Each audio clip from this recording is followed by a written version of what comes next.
আজকে উপদেষ্টা পরিষদের নিয়মিত উইকলি মিটিং হয়েছে। মিটিং প্রিজাইড ওভার করেন আমাদের chief adviser professor Mohammad Yunus.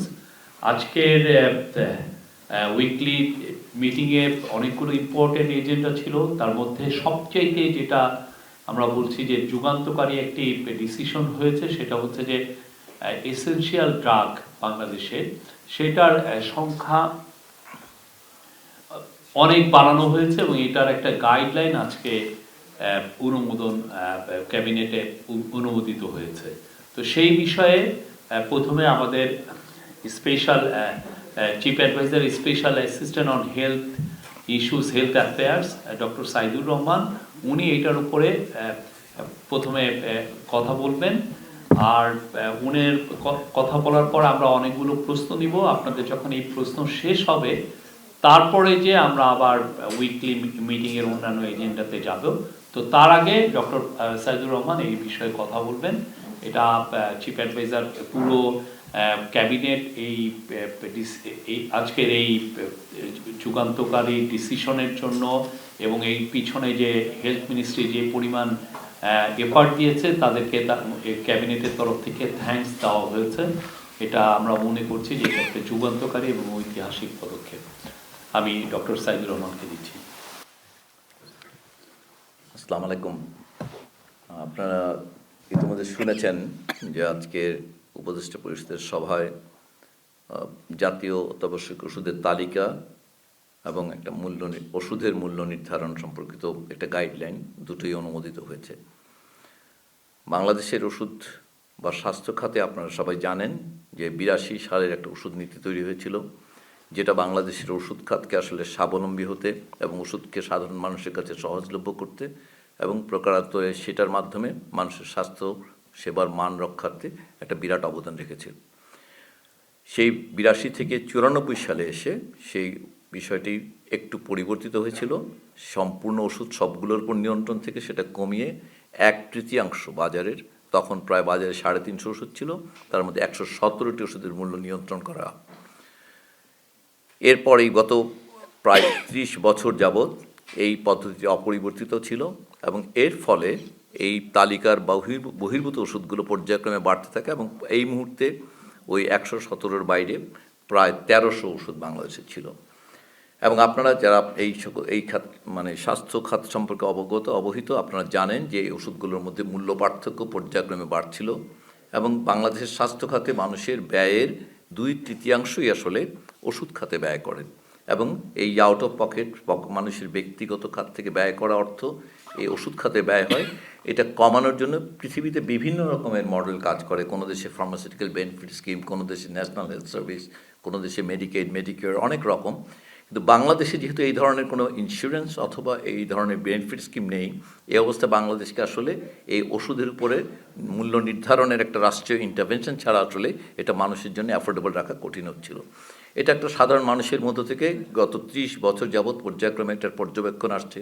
আপনারা বারবার এটা বিভিন্ন সময়ে আপনারা বিভিন্ন সংবাদপত্র, বিভিন্ন মিডিয়াতেও এটা এসেছে যে এই ওষুধের মূল্যের পার্থক্যের কারণে মানুষের উপর যে চাপ এবং এই মানুষের এই মধ্যকার এই কনসার্নটাকে বিবেচনায় নিয়ে অন্তর্বর্তীকালীন সরকার দায়িত্ব গ্রহণের শুরু থেকে আসলে আপনারা জানলে হবেন যে গত বছর 24 সালের নভেম্বর থেকে আসলে এই প্রক্রিয়াটি শুরু হয়েছে এবং এটা আজকে এটা একটা চূড়ান্ত রূপ নিয়েছে, যেখানে আসলে একটি অত্যাবশ্যক ওষুধের তালিকা প্রণয়ন করা হচ্ছে, যেখানে 295 বা সেটা আজকে উপদেষ্টা পরিষদের সভায় আরও 1-2টি ড্রাগের অন্তর্ভুক্তির অনুরোধ এসেছে, সেগুলো অন্তর্ভুক্ত হলে 95 বা 96টা ওষুধ, এগুলোকে বলা হচ্ছে অত্যাবশ্যক ওষুধ। আমরা এই ধারণাটা প্রায় 50 বছরের। অত্যাবশ্যক ওষুধ 77 সালে পৃথিবীতে এসছে, তারপর পর্যায়ক্রমে ধারণাটা আরও সম্প্রসারিত হয়েছে, এটার ব্রেথ বেড়েছে এই তালিকার। দেশের রোগের ধরন, ওষুধ আবিষ্কার, মানুষের আর্থিক সামর্থ্য, ডায়াগনোসিসের সামর্থ্য, এগুলোর উপরে বিভিন্ন দেশে দেশে এবং বিশেষ বাংলাদেশেও ওই অত্যাবশ্যক ওষুধের তালিকা পরিবর্তিত হয়েছে। এবারের অত্যাবশ্যক ওষুধ গত তালিকার চাইতে এবারে 135টি ওষুধ, 36টি ওষুধ অন্তর্ভুক্ত হয়েছে নতুনভাবে এবারে তালিকায়।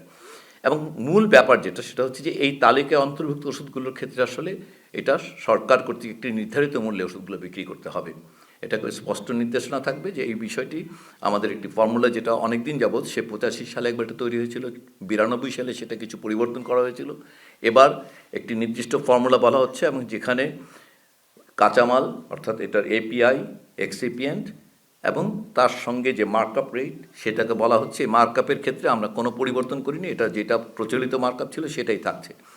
অতএব মূল ব্যাপার যেটা করবে সেটা হচ্ছে যে এই অত্যাবশ্যক ওষুধের তালিকাভুক্ত ওষুধগুলোর সবগুলোর মূল্য সরকার কর্তৃক নির্ধারিত হবে, এবং এই নির্ধারিত মূল্যের বাইরে যারা আছেন তাদেরকে এই মূল্যে পর্যায়ক্রমে আসতে হবে। যারা উপরে আছেন তাদেরকেও নেমে আসতে হবে, যারা নিচ থেকে যাবেন তারা ইচ্ছা করলে উপরে উঠতে পারেন অথবা থাকবেন না। অতএব এই ওষুধগুলো বাংলাদেশের সাধারণভাবে, আপনারা সবাই জানেন যে অত্যাবশ্যক ওষুধ মাত্র, এইটা বাই ডেফিনেশন এটা 80% মানুষের সকল রোগ ব্যাধির চিকিৎসার জন্য যথেষ্ট। অতএব এই ওষুধগুলোর উপর মূল্য নিয়ন্ত্রণ সরাসরিভাবে বাংলাদেশের 80% মানুষের চিকিৎসা প্রাপ্যতার উপরে আসলে এবং ওষুধের প্রাপ্যতার উপরে প্রভাব ফেলবে।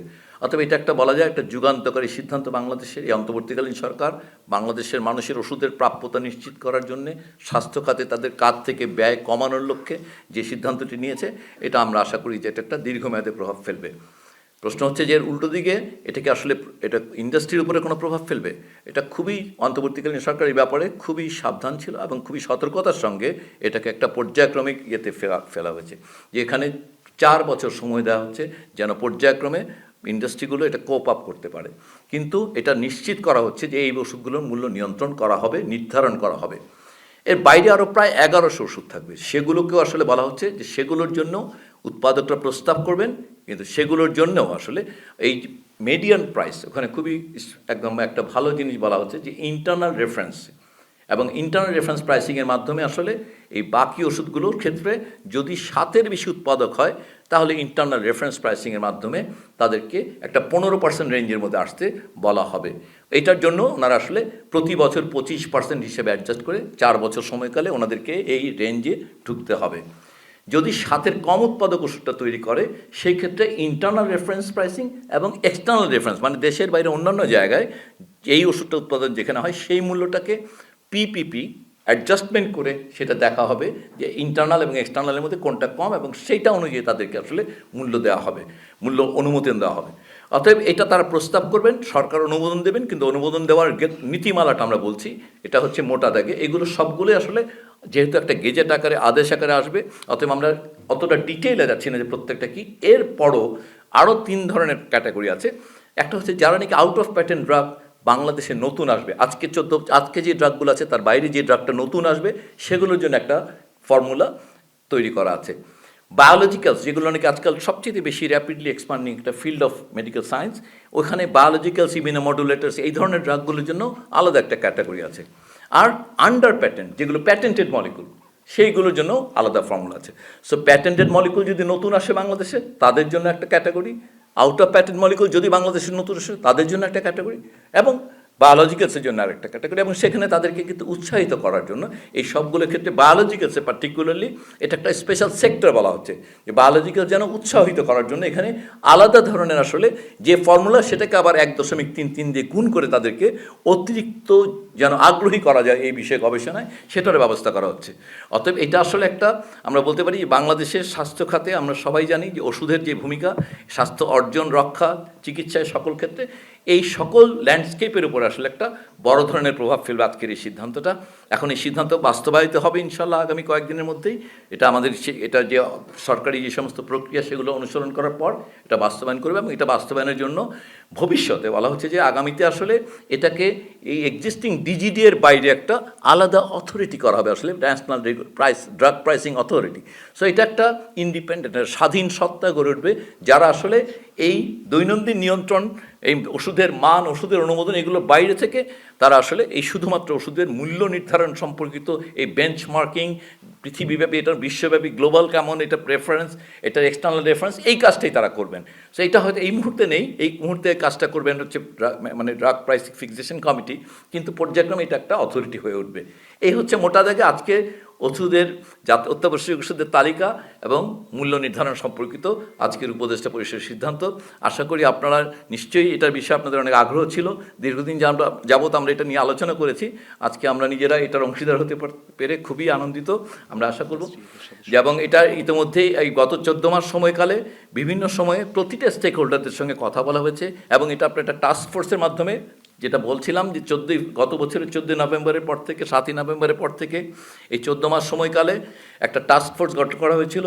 টাস্ক ফোর্স আবার একজন বিশেষজ্ঞদের নিয়ে একটা প্রাইস ফিক্সেশনের জন্য আলাদা কমিটি কাজ করেছে, এবং তারা সকল স্টেক হোল্ডার, বিশেষজ্ঞদের সঙ্গে স্টেক হোল্ডারদের সঙ্গে আলাপ আলোচনা করেছেন, এবং এই অংশীজন উৎপাদক, বিপণনকারী, ফার্মাসিস্ট, ওষুধ বিজ্ঞানী, চিকিৎসা পেশার সকল পেশার বিশেষজ্ঞবৃন্দ, সকল স্টেক হোল্ডারদের সঙ্গে, আন্তর্জাতিক সংস্থা, বিশ্ব স্বাস্থ্য সংস্থা, ইউনিসেফ, মানে যত গবেষণা সংস্থা, ICDDB, মানে যত রকম স্টেক হোল্ডার ওষুধ ব্যবহারের সঙ্গে, ওষুধ উৎপাদনের সঙ্গে, ওষুধ বিপণনের সঙ্গে জড়িত, তাদের সঙ্গে আলাপ আলোচনা করে, অবশ্যই এই বিষয়ে সবাই তো একমত হতে পারেন, এটা খুবই স্বাভাবিক। এটা আপনারা বুঝতে পারেন যে এই বন্দোবস্তটা সবার জন্য একমত হওয়া কঠিন, কিন্তু সবার সঙ্গে আলাপ আলোচনা করেই এই জায়গায় আসা হয়েছে, এবং আজকে আমরা এটা উপদেষ্টা পরিষদ এই ব্যাপারে একমত হয়েছেন, এবং সবাই আনন্দের সঙ্গে সমগ্র জাতির জন্য এই সিদ্ধান্তটি নিয়েছেন।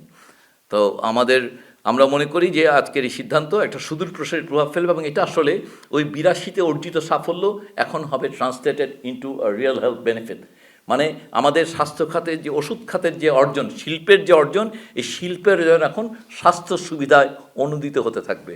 কারণ এটা যেন আর ওষুধের মূল্য আসলে মানুষের যেন তার ওষুধের প্রাপ্যতার ক্ষেত্রে কোনো বাধা না হয়ে ওঠে। এই বাধাটা পর্যায়ক্রমে কমে যাবে এখন, এবং at some point of time এটা আসলে চলে যাবে বলে আমরা বিশ্বাস করি। ধন্যবাদ। আপনার নাম আর পরিচয় দিয়ে নাম আর পরিচয় দিবেন। আগে থেকে 30টা আবার মাঝখানে হয়েছিল, 117টার পরে আজকে আবার 136টা, সব মিলে টোটাল 295টা আজকের উপদেষ্টা পরিষদে আর একটি ড্রাগ অন্তর্ভুক্তির অনুরোধ এসেছে। এটা আমরা বিশেষজ্ঞ কনসালটেশন হলে এটা 296 হতে পারে। জি অবশ্যই, হ্যাঁ 295, ঠিক আছে।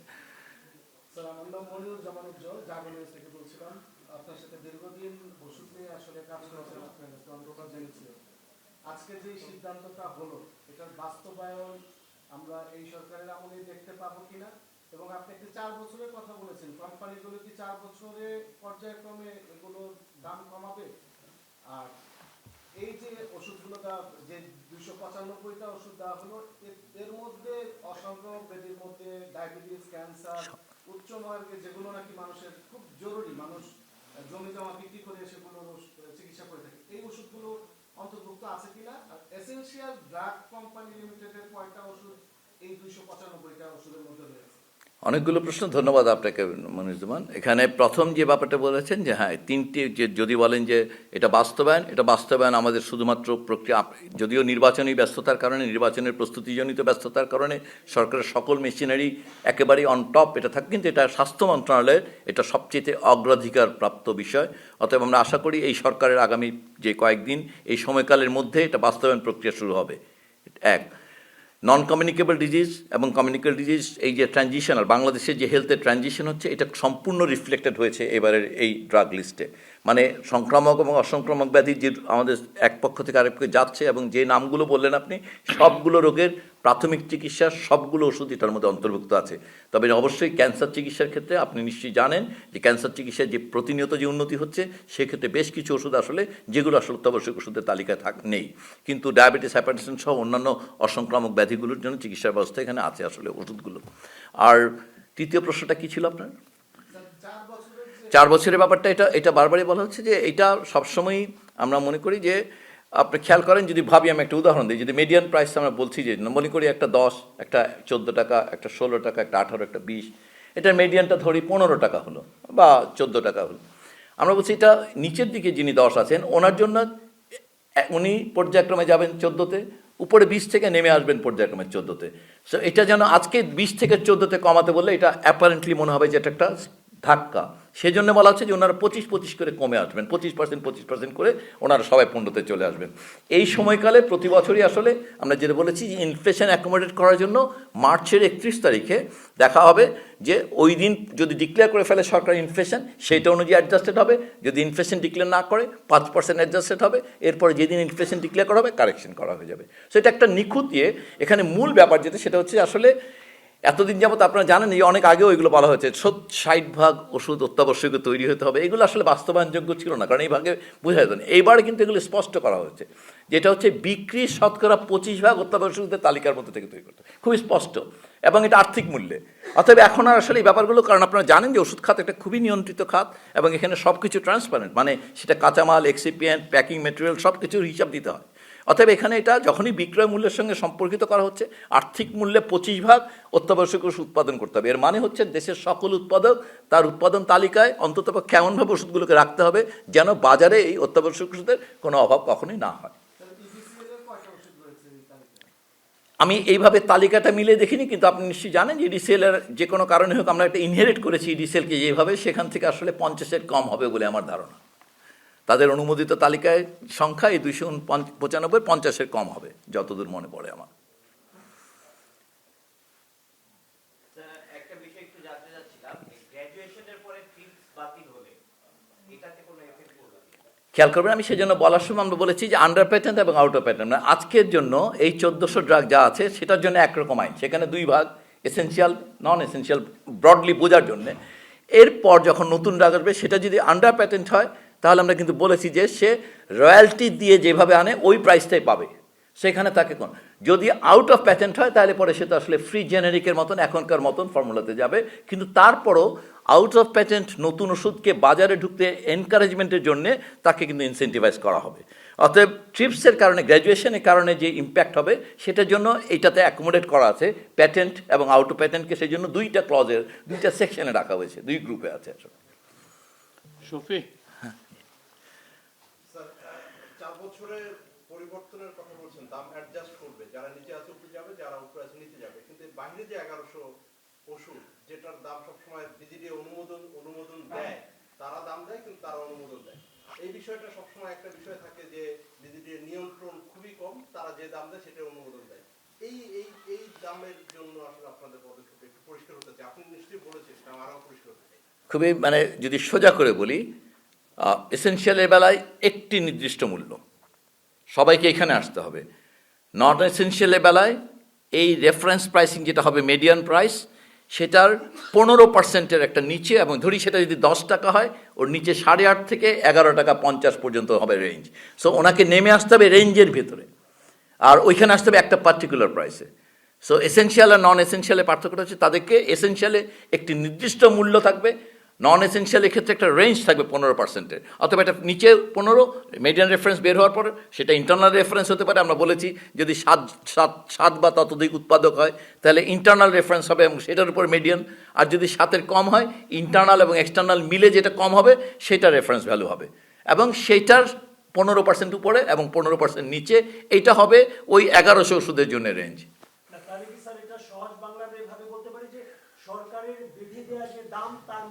অ্যাবসলিউটলি তাই, বেঁধে দেওয়া দামের মধ্যেই আসতে হবে তাকে, আসার জন্য ওনাদেরকে একটা স্পেস টাইম দেওয়া হচ্ছে যেন গ্র্যাজুয়াল ট্রানজিশন হতে পারে। কিন্তু এটা সরকারের এই পুরো বাজার বন্দোবস্তের উপরে, পরিষ্কার ওষুধের সম্পূর্ণ বাজারের উপরে সরকার প্রতিটি অংশ কিভাবে কোন জায়গায় মূল্য নির্ধারণ করবে সেটা বলে দিচ্ছে। অতএব প্রত্যেককে এই নির্দিষ্ট মূল্য, এই রেঞ্জ, অথবা ভবিষ্যতে যারা আসবে তাদের জন্য প্রস্তাবিত যে পদ্ধতি সেটা অনুসরণ করে আসতে হবে। এটা আপনারা জানেন যে আইন অনুযায়ী এটা ভায়োলেটরদের জন্য, এবং আমরা স্পষ্ট বলছি যদি ওনারা আসতে ব্যর্থ হন তাহলে পরে ওনাদের নতুন ওষুধের আবেদন গ্রহণ করা হবে না। জি, আজকে দুটো জিনিস হয়েছে আপনার মন্ত্রণালয়ে, একটা হচ্ছে যে এসেনশিয়াল ড্রাগ লিস্টের তালিকাটা আপনার অনুমোদিত হয়েছে, আর হচ্ছে মূল্য নির্ধারণ বিষয়ক একটা নীতিগত গাইডলাইন। আমার প্রশ্ন হচ্ছে যে আপনি বলেন যে 295 ওষুধ যদি লাগে 80% যে হিসেবটা বলছেন আপনি, এটা ছিল 80% মানুষের না 80% রোগ, আমার এই 285টা ওষুধ দিয়ে 295টা ওষুধ সাধারণভাবে দুইটা ভাবে আপনি বলতে পারেন। আপনারা যদি বিশ্ব স্বাস্থ্য সংস্থার হিসাব অনুযায়ী দেখেন, এটা হচ্ছে ৮০% মানুষেরও এটা প্রোটেকশন দিবে, ৮০% রোগেরও এটা প্রোটেকশন দিবে, খুবই স্পষ্ট। কে জন্য বলছিলেন এখানে? মনির জামান। স্যার, একটা বিষয় একটু ক্লিয়ার হওয়ার জন্য, ধরেন আপনি বলেছেন যে একটা মিডিয়াম প্রাইস বেঁধে দেওয়া হলো, একটা কোম্পানি 20 টাকা বিক্রি করে আর একটা 10 টাকা কোম্পানি বিক্রি করে, আপনি 15 টাকা নির্ধারণ করে দিবেন। তো 10 টাকা যে বিক্রি করতেছে সে তো আরো লাভবান হচ্ছে 15 টাকায় গেলে, এটা কেন? এই ব্যাপারটা বোঝা দরকার যে আসলে অবশ্যই আপনার এই মানে মনে হতে পারে যে তাকে কেন বাড়ানোর সুযোগ দেওয়া হলো। এটা হচ্ছে একটা মার্কেট ফোর্সকে অপারেট করতে দেওয়ার জন্য, কিন্তু আমরা জানি যে ওষুধ আসলে অন্য পণ্য থেকে আলাদা। সেই কারণ হচ্ছে ওষুধের ক্ষেত্রে কিন্তু ওই স্বাধীন নির্বাচনটা কাজ করে না। অন্যান্য সকল পণ্যে যিনি ওষুধ নির্বাচন করেন উনি ওনার সামর্থ্য অনুযায়ী পছন্দ করতে পারেন, কিনতে পারেন, এখানে এটা পারে না। সেই জন্য আসলে এই ভ্যারিয়েশনটাকে আমরা ক্লোজ করার চেষ্টা করছি। সো উনি 10 থেকে 15তে কেন আসবেনই তা কিন্তু সবসময় না, আমরা যে জন্য বলছি। কিন্তু যেটা মেইন হচ্ছে যে ম্যাক্সিমাম রিটেল প্রাইস, কথাটা খেয়াল করেন, ভ্যাটকে বাইরে রেখে ম্যাক্সিমাম রিটেল প্রাইস। সো ইনি 10-এ থাকতে পারবেন, 8-এ থাকতে পারবেন, 12-তে থাকতে পারবেন, কিন্তু 15-এর উপরে যেতে পারবেন, বা 15 + 15, এটাকে আমরা যদি ভাবি যে 16 টাকা এত পয়সা বা 17 টাকা, ওইটার উপরে যেতে পারবেন। সো উপর থেকে ওনাকে নেমে আসতে হবে। এনার জন্য এটা বাইন্ডিংস না, উনি লাভের জন্য যদি ঢুকেন, আপনারা জানেন যে মার্কেট ফোর্স অপারেশন যেভাবে করে তাতে কিন্তু চাইলেই সবাই আসলে এইভাবে মার্কেটের উপরের স্ট্যাটামে ঢুকতে পারে না। সো এইখানে এই অংশটাতে আমরা একটা ন্যারো ব্যান্ড আমরা তৈরি করতেছি আর কি, যে ভ্যারিয়েন্স ব্যান্ড বলতেছি আমরা, যে এইটার মাঝখানে তাদেরকে থাকতে হবে আর কি। তুহিন,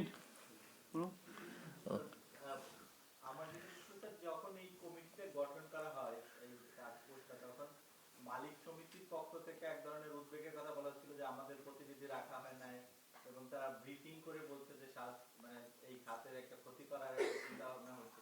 তো আপনাদের সাথে কি তাদের কথা হয়েছে? এই যদি আপনাদের সিদ্ধান্তে আসেন, সেই ক্ষেত্রে তারা কি বলেছেন যে এটা কি তারা অবলাইজ করবেন, তারা কি এটা মানবেন, না তাদের কোনো ইস্যু থাকবে?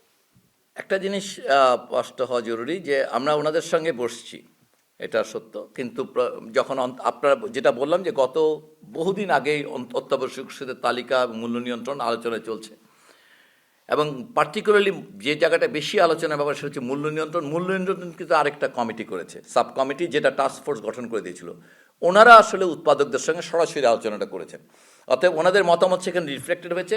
এবং আমরা খুব স্পষ্ট আপনাদেরকে যদি একবারে ড্রাগ বাই ড্রাগ দেখাই আমরা, আপনারা এটা স্পষ্ট বুঝতে পারতেন। কিন্তু এখানে যেহেতু আমরা ওই সুবিধাটা নেই, তাহলে বুঝতে পারতেন যে আসলে এটা বড় ধরনের যেই কনসার্নটা বলা হচ্ছে, এই কনসার্নটা আমরা খুবই স্লোলি এটা অ্যাকোমোডেট করা হয়েছে, যে জন্য 4 বছর আপনি অ্যাপারেন্টলি এরকম কখনোই করা হয়নি। আপনারা যদি 82 ওষুধ দেখেন, সেটা প্রথম রাউন্ড ছিল 6 মাস, তারপরে আরেকটা 6 মাস, 1 বছরের মধ্যে। সেক্ষেত্রে এটাকে আসলে আমরা, যেহেতু আজকেও আমাদের আলোচনায় এসছে যে যেহেতু এই সাইজটা অনেক বড় হয়েছে, এটাকে অ্যাকোমোডেট করার জন্য একটু বেশি সময় দেওয়া লাগবে। সেই কারণে আসলে এটাকে পর্যায়ক্রমে 4 বছরের মধ্যে তাদেরকে রেঞ্জ আসতে বলা হয়েছে। এবং তাদের সঙ্গে ওই যারা নাকি প্রাইস ফিক্সেশনের সঙ্গে কাজ করেছেন, ওনারা কাজ করেছেন। কিন্তু এটা খুবই, মানে আপনারা জানেন যেটা হচ্ছে এটা দুঃখজনক বাস্তবতা। এটা অবশ্যই মানতে হবে যে স্বাস্থ্য খাতে যেহেতু মানুষের খরচের 2/3 ওষুধ খাতে হয়, সেই ক্ষেত্রে রাষ্ট্রের আসলে ইন্টারভেনশন করা ছাড়া কোনো বিকল্প নেই। অতএব এটা রাষ্ট্রকে আসলে এই ক্ষেত্রে জনকল্যাণে, আমি মনে করি যে এই বর্তমানে এই অন্তর্বর্তীকালীন সরকারের সরাসরি মানুষের কল্যাণ হয় এই ধরনের, মানে এই রাষ্ট্রের একটা কল্যাণমুখী রূপান্তরের ক্ষেত্রে এইবারের আজকের যে মূল্য নির্ধারণ এবং তালিকা প্রস্তুতকরণ, এটা একটা যুগান্তকারী ভূমিকা বা একটা টার্নিং পয়েন্ট হবে আসলে এই রাষ্ট্রের একটা ওয়েলফেয়ার স্টেটের দিকে মুভ করার ক্ষেত্রে। আলতেফাত, আপনি আজকে আপনার মুখ দেখে যাচ্ছে যে আপনি খুবই খুশি। আপনি এরকম আর খুশি কবে কি দিতে পারবেন আপনার মন্ত্রণালয় সম্পর্কে? এটা পরে যাই, ওইটা আগে হ্যাঁ, একটা বিষয় একটু জানতে চাচ্ছি, সেটা হচ্ছে যে 295টা ফিক্স করেছিলেন আর বাকি কিছু ওটাকে রেঞ্জে নিয়ে আসছেন। তো এতে ব্যক্তি স্বাস্থ্য খাতে বা ওষুধ বাবদ যে খরচ আপনাদের কি বল, কত পার্সেন্ট করতে পারে? আমি এক্স্যাক্টলি বলতে চাই না, মানে যেহেতু এখনো এরা, কিন্তু আমরা এইভাবে ক্যালকুলেট করি। এই প্রশ্নের উত্তর আজকে আমাদেরকে খুঁজতে হয়েছে। আমরা ধারণা করি যে এটা প্রথম বছর, এটা যেহেতু এটা 4 বছর ব্যাপী হবে, প্রথম বছর আমরা বলেছি যে কারেকশন, তাতে আমাদের ধারণা এক নম্বর হচ্ছে এই 295-এ নিয়ন্ত্রণ আসার সঙ্গে সঙ্গে একটা ইমিডিয়েট বেনিফিট হবে মানুষের, মানে যাদেরকে এই ওষুধ দিচ্ছি। যেমন আমি বলি যে অমিপ্রাজল যদি কন্ট্রোল হয়, এর বাকি প্রাজলগুলো কিন্তু ওইটার উপর এটা একটা ইম্প্যাক্ট হবে। এখন এটাকে আমরা ইনডিরেক্ট ইম্প্যাক্ট বলতে হবে। যখন আপনি অমিপ্রাজলকে কন্ট্রোল করেন এবং অ্যাভেলেবল করে দেন, এটা বাকি প্রাজলের উপর ইফেক্ট পড়ে। একইভাবে আপনি যদি অ্যাটোভাস্ট্যাটিনকে আসলে কন্ট্রোল করেন এবং এটা প্রোভাইড করেন, এটা অন্যান্য স্ট্যাটিনের উপর পড়ে। অতএব একটা হচ্ছে ডিরেক্ট প্রভাব, যেগুলোকে রেগুলেট করাতে সেগুলো, আরেকটা হচ্ছে এইগুলো পাওয়া যায় সেটার কারণে এর মতো বাকি ওষুধগুলোর উপরও প্রভাব পড়বে। আমি কি পুরো স্পষ্ট করতে পারলাম জিনিসটা? সো যখন ড্রাগ অ্যাটোভাস্ট্যাটিনটাকে রেগুলেট করা হয় এবং অ্যাভেলেবল করা হয়, এটা বাকি স্ট্যাটিনগুলোর বাজারের উপরও চাপ ফেলবে। কিন্তু এটাকে প্রেডিক্ট করে অঙ্ক করে বের করাটা একটু সময়। আমাদের ধারণা, যারা গবেষণা প্রতিষ্ঠান তারা আগামী 6 মাস যদি নজরদারি রাখে, তারা এটা খুবই ক্যালকুলেট করে বলতে পারবে। Any question from the নারী জার্নালিস্ট? নারীদের মধ্যে থেকে কোনো কোশ্চেন? নাই? ওকে, শিশির ভাই, হ্যাঁ প্লিজ। হ্যাঁ, বলছিলাম যে মানে এটা তো আপনার একটা অন্তরের জিনিস, ওষুধ নিয়ে কাজ করা, আপনি কাজটা খুবই ভালো করেছেন এবং নিশ্চয়ই জাতি উপকৃত হবে। কিন্তু স্বাস্থ্য মন্ত্রণালয় নিয়ে আপনার এইরকম আগামী 30, 35, 40 দিনের ভিতরে আপনি আর কি শোনাতে পারবেন? খুবই সবচেয়ে যে একটা কথা বলি যে স্বাস্থ্য মন্ত্রণালয়ের স্বাস্থ্য সেবাদানকারীদের মধ্যে পদায়ন কেন্দ্রিক, আমি পদোন্নতিতে যাচ্ছি না, পদায়ন কেন্দ্রিক একটা, আপনারা জানেন যে এটা আসলে খুবই একটা গ্রে এরিয়া। মানে আপনারা এটা আমরা মানি আর না মানি যে মানুষের মধ্যে ক্ষোভ থাকে, অসন্তোষ থাকে, এগুলো প্রভাবিত হয়, এই প্রভাবের ধরন অনেক রকম। কিন্তু আমরা বলতেছি আজকে যে আমরা ইতোমধ্যেই আজকে এখন কিন্তু বাংলাদেশে এই পদায়ন প্রক্রিয়া সম্পূর্ণ অটোমেশন হচ্ছে। বাংলাদেশ সরকারের স্বাস্থ্য পরিবার কল্যাণ মন্ত্রণালয় হচ্ছে বলা যেতে পারে প্রথম মন্ত্রণালয় যে তার মন্ত্রণালয়ের সব কর্মকর্তা নার্সদের ইতিমধ্যেই পদায়ন, নার্সদের নিয়োগের পরে প্রথম 3500 নার্সের পদায়ন হয়েছে সম্পূর্ণ মেরিট মেধা। অতএব বলবো যে স্বাস্থ্য পরিবার কল্যাণ মন্ত্রণালয়ে মেধা এবং তিনি কোন পর্যায়ে সেবা দিয়েছেন, যেমন যারা গ্রামীণ পর্যায়ে সেবা দিয়েছেন ওনারা আসলে পদায়ন প্রক্রিয়া অগ্রাধিকার পাবেন।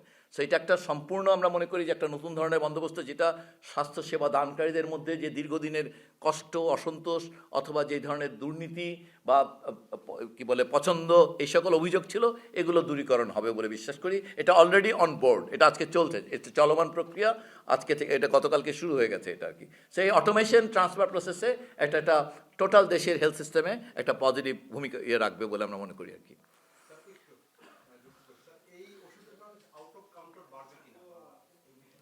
আউটডোর এনকাউন্টার বা এই জায়গাটায় হচ্ছে আপনি খেয়াল করবেন, উনি এই প্রশ্নের উত্তর যদি বলি শহরে, নগরে খেয়াল করেন কোনো আউটডোর বলে কিছু নাই, হাসপাতালের আউটডোর। ও আচ্ছা, ওভার দ্য কাউন্টার বিক্রি বাড়বে, এই ব্যাপারটার সঙ্গে এইটার কোনো সম্পর্ক নাই সরাসরি। ওভার দ্য কাউন্টারটা হচ্ছে একটা, আমাদের দেশে 2.5 লক্ষ ওষুধের দোকান আছে এবং যেখানে আসলে কোনো প্রশিক্ষিত ফার্মাসিস্ট নেই ব্যতিক্রম ছাড়া। সেই ক্ষেত্রে আসলে ওভার দ্য কাউন্টার হচ্ছে মানুষের এটা একটা হেলথ সিকিং বিহেভিয়ার। মানুষ দোকানে যে বলেন যে আমার এটা, আমার ওইটা, এবং উনি জানেন যে উল্টা পাশে যে লোকটা বলছেন তিনি আসলে এটার উপর কোনো শিক্ষা দীক্ষা ওনার নাই। অর্থাৎ যতক্ষণ ওইটা থাকবে, মানুষ যে দোকানে গিয়ে বলবে যে আমার ঘুম আসছে না, জ্বর আসছে বা গায়ে ব্যথা, এবং সেটার জন্য একজন দোকানদারের পরামর্শ ওষুধ গ্রহণ করবে, ততক্ষণ ওভার দ্য কাউন্টারের উপর কোনো ইম্প্যাক্ট হবে না। ওভার দ্য কাউন্টারের উপর ইম্প্যাক্ট হবে তখন যখন এই 2.5 লক্ষ ফার্মেসি, বাংলাদেশের জনগোষ্ঠী অনুযায়ী 1 লক্ষের বেশি ফার্মেসি দরকার নেই। আমি শুধু বোঝার জন্য বলি, যুক্তরাষ্ট্রে 80,000 মাত্র ফার্মেসি আছে। সো এই কথায় আমাদের প্রায় দ্বিগুণ পরিমাণ মানুষ, আমরা ধরে নিলাম এই উদাহরণটা আমাদের জন্য ভ্যালিড না, কিন্তু তারপরও আপনারা যদি শাহবাগের মোড়ে 1 কিলোমিটার হাঁটেন অথবা বক্সিবাজারে অথবা বাংলাদেশের যে কোনো একটা বাজারে, কোন জিনিসটা পার্টিকুলার মুদি দোকানের চেয়ে তো আসলে ওষুধের দোকানের সংখ্যা বেশি। অতএব যতক্ষণ আপনি দোকান সংখ্যা নিয়ন্ত্রণ না করছেন এবং সেইখানে গ্র্যাজুয়েট ফার্মাসিস্টের মাধ্যমে এটাকে একটা ফার্মেসিতে রূপান্তর না করবেন, ততক্ষণ এই ধরনের ওভার দ্য কাউন্টার বিক্রি চলতেই থাকবে। এটা তো আসলে মূল্য নিয়ন্ত্রণের সঙ্গে আসলে এটা সরাসরি সম্পর্ক নেই কোনো।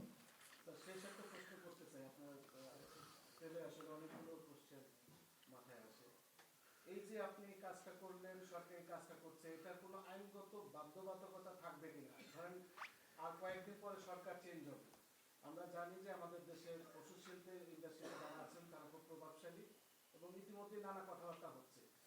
এটা আইনগত কোনো ভিত্তি আছে কিনা? আপনি একটা জিনিস কষ্ট করে দিয়ে গেলেন, তারপরে এটা বাস্তবায়ন হলো না, এটা জনগণকে Thank you. কিনা আইনগত কোনো ভিত্তি থাকবে কিনা? এটা তো আসলে আপনি জানেন যেটা আমরা আইনি ভিত্তির উপরেই কাজটা করা হচ্ছে। আইন পরিবর্তন করা যায়, পরিবর্তিত হতে পারে, কিন্তু আমরা আশাবাদী, আমরা আপনাদের মাধ্যমে সমগ্র জাতিকে আজকে কেন অবহিত করছি, যেন এটার পক্ষে সাধারণ মানুষের মধ্যে একটা চাহিদা তৈরি হয়, তাদের কাছে যেন এটা স্পষ্ট হয় যে এটা আসলে তাদের জন্য একটা উপকারী সিদ্ধান্ত, তাদের জন্য একটা কল্যাণকর সিদ্ধান্ত অন্তর্বর্তীকালীন সরকারের স্বাস্থ্য মন্ত্রণালয় নিয়েছে, এটা থেকে যেন ডেভিয়েট করতে না পারে। সো আপনারা যদি আজকে দেশের মানুষকে এটা ভালোভাবে জানান, এটার মধ্য দিয়েই এই সিদ্ধান্ত টিকে থাকার সম্ভাবনা বাড়বে। এই ব্যাপারটা অর্ডিন্যান্স করা জরুরি না, কারণ আমাদের একটা অ্যাক্ট আছে, অ্যাক্টের আওতায় এটা হয়ে যাবে। অ্যাক্টে আমাদেরকে দেওয়া 30(1)(2)তে যে ক্ষমতা আছে সেটা অনুযায়ী তালিকা বলতে ওনারা বলেননি যেটা অত্যাবশ্যক ওষুধের তালিকা হতে হবে।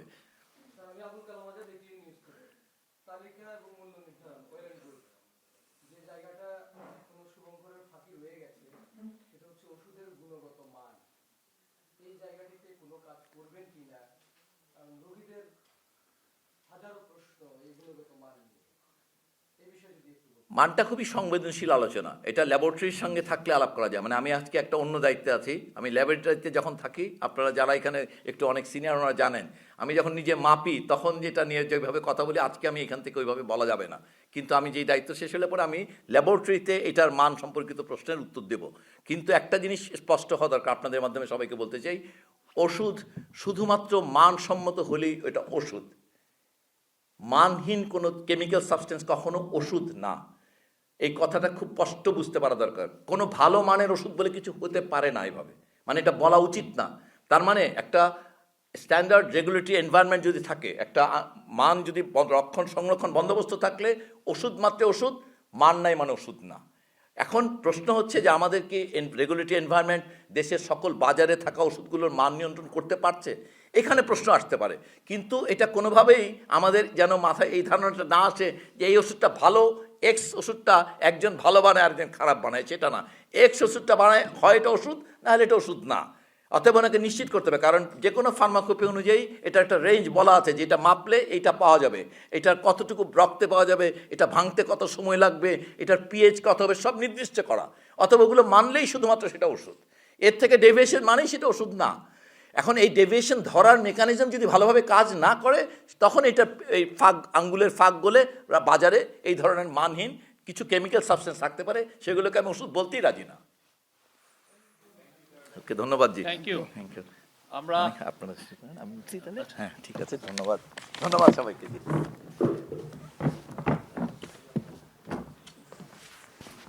অনেক কিছু আজকে খুবই ইম্পর্টেন্ট একটা ডিসিশন, তো তারপরেও আজকে আরও কিছু কিছু ডিসিশন ছিল, তো আমি একে একে বলছি। আজকে ক্যাবিনেট ব্যক্তিগত উপাত্ত সুরক্ষা সংশোধন অধ্যাদেশ 2026-এর খসড়া নীতিগত চূড়ান্ত অনুমোদন করেছে। আজকে বাংলাদেশ শিল্পকলা একাডেমি সংশোধন ব্র্যাকেটে সংশোধন অধ্যাদেশ 2026-এর খসড়া নীতিগত ও চূড়ান্ত অনুমোদন করেছে। পরিবেশ, বন ও জলবায়ু পরিবর্তন মন্ত্রণালয় বাংলাদেশ বনশিল্প উন্নয়ন কর্পোরেশন অধ্যাদেশ 2026-এর খসড়া নীতিগত অনুমোদন হয়েছে। এটা চূড়ান্ত অনুমোদন হয়নি, এটা নীতিগত অনুমোদন হয়েছে। আর পরিবেশ, বন ও জলবায়ু পরিবর্তন মন্ত্রণালয় কর্তৃক প্রণীত থার্ড ন্যাশনালি ডিটারমাইন্ড কন্ট্রিবিউশন মানে NDC 3, এটা ভূতাপেক্ষ অনুমোদন হয়েছে। এই ছিল। এছাড়াও আর একটা এজেন্ডা ছিল, সেটা হচ্ছে যে সুপ্রিম কোর্ট সচিবালয় সংশোধন অধ্যাদেশের 2026-এর খসড়া নীতিগত ও চূড়ান্ত অনুমোদন হয়েছে। তার মধ্যে ডাটা প্রোটেকশন অ্যাক্টের মূল যেই ইস্যু ছিল, যে আপনি জানেন যে বাংলাদেশে বা এখন এই বাংলাদেশের কোটি কোটি মানুষ ফেসবুক ব্যবহার করেন, গুগল ব্যবহার করেন, তো তাদের সাথে কিছু এই যারা মেটা, অ্যালফাবেট, এদের সাথে কিছু কিছু বিষয় নিয়ে তারা এই ডাটা প্রোটেকশন লয়ের কিছু কিছু বিষয় নিয়ে তারা তাদের কনসার্ন রেজ করেছিল। তাদের কনসার্নকে অ্যাড্রেস করার জন্য দুটো জিনিস করা হয়েছে। একটা হচ্ছে যে ডাটা লোকালাইজেশনের আগে ছিল যে ডাটাটা সত্যিকার অর্থে বাংলাদেশেই এটা রাখার কথা ছিল, তো সেই জায়গাটায় চেঞ্জ এসে যে ডাটা লোকালাইজেশন যে জিনিসটা ছিল সেটা উঠিয়ে নেওয়া হয়েছে। তো আপনি শুধুমাত্র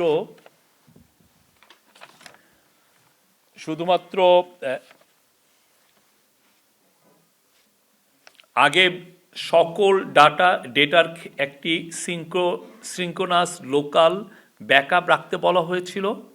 এখন শুধুমাত্র ক্রিটিক্যাল ইনফরমেশন ইনফ্রাস্ট্রাকচারের ক্ষেত্রে সীমাবদ্ধ করা হয়েছে। এইটা মানে এই জায়গাটায় শুধুমাত্র আপনি বাংলাদেশে আপনার এটা রাখার বিধান রাখা হয়েছে, এটার একটা কপি, রিয়াল টাইম কপি এটা রাখার একটা বিধান করা হয়েছে। আর পার্সোনাল ডাটার ক্ষেত্রেও কিছু রেস্ট্রিকশন আছে। আর আগে কোম্পানি কর্তৃক অপরাধ সংগঠনের ক্ষেত্রে কারাদণ্ডের বিধান ছিল, সেটা উঠিয়ে নেওয়া হয়েছে। এটা এখন অর্থদণ্ডের বিধান শুধুমাত্র থাকবে। এর ফলে আমরা আশা করছি যে বাংলাদেশে আরও বিদেশি ইনভেস্টমেন্ট এগুলোর ক্ষেত্রে এই সমস্ত ডেটার ক্ষেত্রে বা অন্যান্য আরও ক্লাউডের ক্ষেত্রে অনেক ক্ষেত্রেই আমরা আরও কিছু ইনভেস্টমেন্ট দেখতে পারবো, আরও বেশি ইনভেস্টমেন্ট, এবং এটা আরও ফরেন ইনভেস্টরদেরকে অ্যাট্রাক্ট করবে। আজকে শিল্পকলা একাডেমির ক্ষেত্রে যেটা হয়েছে সেটা হচ্ছে যে আচ্ছা, আমি আগে শিল্পকলা একাডেমির ডিপার্টমেন্টের সংখ্যা কম ছিল, এখন এটা বাড়ানো হয়েছে। এখন 9টা ডিপার্টমেন্ট থাকবে। সেখানে কিছু কিছু ক্ষেত্রে নতুন বিধান এসছে। আমি একটু সেটা হচ্ছে যে এটাই অনেকগুলো ধারায় সংশোধন হয়েছে। এটা 8টি নতুন বিভাগ, মোট 9টি বিভাগ এসছে। একটা হচ্ছে প্রশাসন ও অর্থ, থিয়েটারের জন্য আলাদা বিভাগ, চলচ্চিত্রের জন্য আলাদা বিভাগ, আলোকচিত্রের জন্য আলাদা, নৃত্য পারফর্মিং আর্টের জন্য আলাদা বিভাগ, গবেষণা ও প্রকাশনা ও নিউ মিডিয়ার জন্য একটা আলাদা বিভাগ, আর একটা হচ্ছে যে কালচারাল ব্র্যান্ডিং, উৎসব ও প্রযোজনার জন্য আলাদা বিভাগ, সঙ্গীতের জন্য আলাদা এবং চারুকলার জন্য আলাদা। এই 9টি। আরেকটা বিধান এসছে, সেটা হচ্ছে যে আগে সরকার কর্তৃক, আপনারা জানেন যে শিল্পকলা একাডেমির যে বোর্ড আছে সেখানে এখন সরকার আমাদের যা নৃগোষ্ঠী যারা আছেন তাদের মধ্যে থেকে একজনকে নিয়োগ করতে পারবেন। এইটার একটা বিধান রাখা হচ্ছে যাতে তাদের একটা রিপ্রেজেন্টেশন এখানে থাকে। এটা আমরা মনে করছি যে এটা আরও মানে বাংলাদেশের যে কালচারাল ডাইভার্সিটি এটা আরও বাড়াবে এবং ইনক্লুশনটা আরও বাড়াবে। বাংলাদেশ বনশিল্প কর্পোরেশন অধ্যাদেশ 2026-এর নীতিগত চূড়ান্ত অনুমোদন প্রদান করা হয়েছে। এটা নীতিগত অনুমোদন দেওয়া হয়েছে। আগে যেটা ছিল সেটা সেই 1959 সালের একটা ল, সেটার খুবই যেটা ছিল যে খুব এক্সট্র্যাকটিভ, মানে আপনি আমাদের যে বনশিল্প যে বনজ যেগুলো সম্পদ ছিল সেগুলোকে কিভাবে এক্সট্রাকশন করে আপনি আরও এটা থেকে আয় বৃদ্ধি করা যায়, সরকারের এই চিন্তাটা ছিল আগে পাকিস্তানি আমলে বা তারও পরবর্তীতে। এখন এখান থেকে সরে এসছে, আপনি এটা তো করা হবেই, আমরা অবশ্যই বনজ সম্পদের সর্বোচ্চ ব্যবহার করব, বাট এটা যাতে পরিবেশকে রক্ষা করে, পরিবেশের ডাইভার্সিটির জন্য আমরা কোনোভাবেই কোনো কম্প্রোমাইজ না করি, কোনো অ্যাগ্রেসিভ প্রজাতি লাগিয়ে যেন এটা না করা হয়। এই বিষয়ে আজকের এই লটা খুবই ইম্পর্টেন্ট ছিল। এটার আজকে নীতিগত অনুমোদন হয়েছে। এটা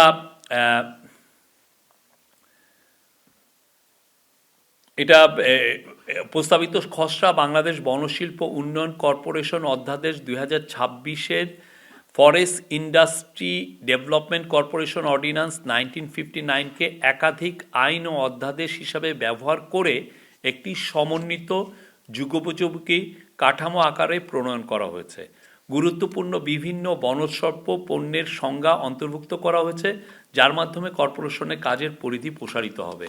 আজকের মিটিংয়ে জানানো হয় যে আমাদের যে বনজ সম্পদের যে আহরণ যেটা হচ্ছে এটার মানে এই বনশিল্প উন্নয়ন কর্পোরেশনের আয় বেড়েছে। For the first time profit before tax, এইটার ক্ষেত্রে রাবার শিল্পে প্রথমবারের মতো 6 কোটি টাকা প্রফিট করেছে, এটা খুবই আশানীয়। এবং সব মিলিয়ে 53 কোটি টাকার তার গত বছরে তার প্রফিট ছিল অন্যান্য ক্ষেত্রে। এখন বনশিল্প কর্পোরেশনকে যেন আরও তার কাজগুলো কিভাবে মানুষের কাছে আনা যায়, এবং আগে তো মূলত এটা ফার্নিচার বা কিছু কিছু ক্ষেত্রে অন্যান্য বনসম্পদ তারা রাবার বিক্রি করতো। এখন যেটা হচ্ছে যে এটা বনশিল্প এই আইনের কারণে তারা একটা শোরুম করতে পারবে অনেক জায়গায়। ওই শোরুমের মাধ্যমে অনেক মানুষের কাছে তাদের পণ্যগুলো খুব দ্রুত পৌঁছবে। এবং এটাও বিধান রাখা হচ্ছে তারা ইচ্ছা করলে জয়েন্ট ভেঞ্চার করতে পারবেন এই বনশিল্প কর্পোরেশন, বাট অবশ্যই কোনোভাবেই যাতে পরিবেশকে ডিস্ট্রয় না করে। এবং এটার আগে এই বিধানটা ছিল না, এখন এই বিধানটা করা হচ্ছে। যে কোনো চুক্তি তারা সম্পাদন করতে পারবেন। আর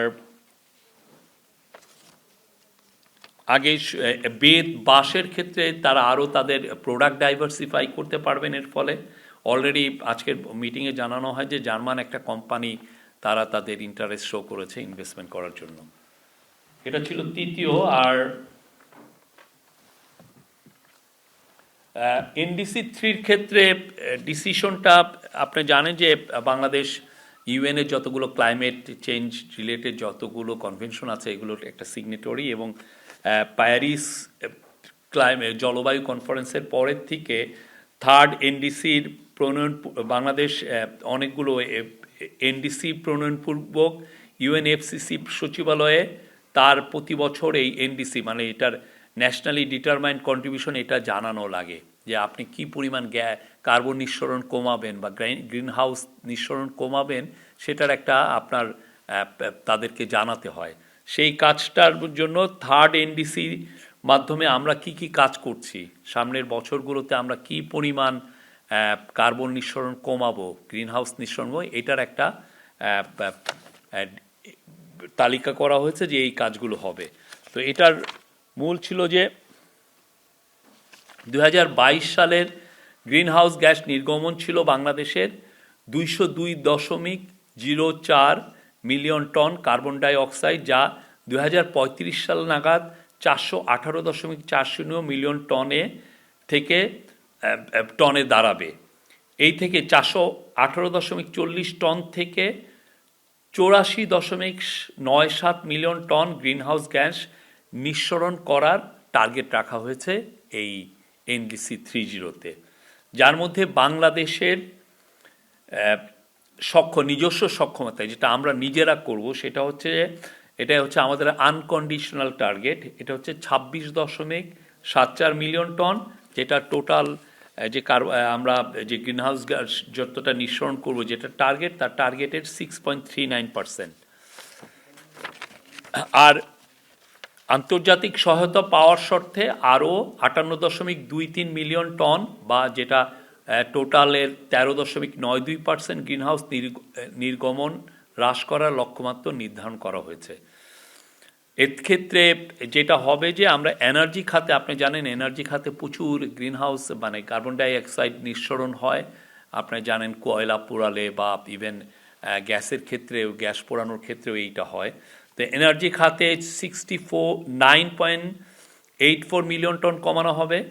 ইন্ডাস্ট্রি প্রসেসের খাতে 0.64 মিলিয়ন টন কমানো হবে।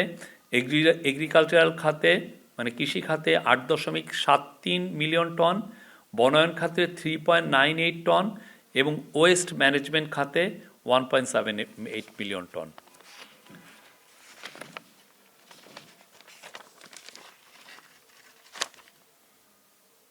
এই ছিল আজকের মিটিংয়ের এজেন্ডা। আর সুপ্রিম কোর্টের বিষয়ে যেটা ডিসিশন হচ্ছে যে সুপ্রিম কোর্ট একটা কমিশন, সচিবালয় কমিশন হবে, সেই কমিশনের মেম্বার হিসাবে এটা খুব একটা মাইনর একটা চেঞ্জ এই লতে।